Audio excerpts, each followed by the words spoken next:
Fourth graders, here's your morning target. I can use details to summarize a text or find a theme. So what we're going to look at is an anchor chart. We're going to look at this in group today too.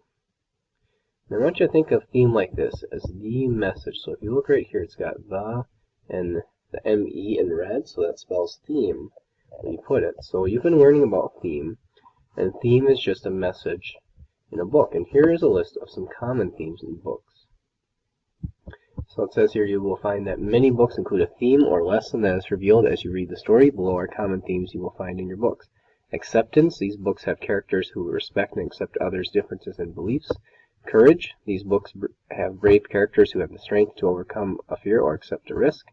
Perseverance. These books have characters who never give up even when facing difficult times. Cooperation. These books have characters who work together to solve a problem or achieve a goal.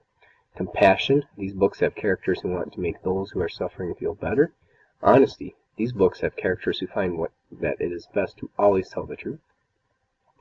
Kindness. These books have friendly characters who are generous and considerate of others. Loyalty. These books have characters who trust each other and never turn their backs on their friends.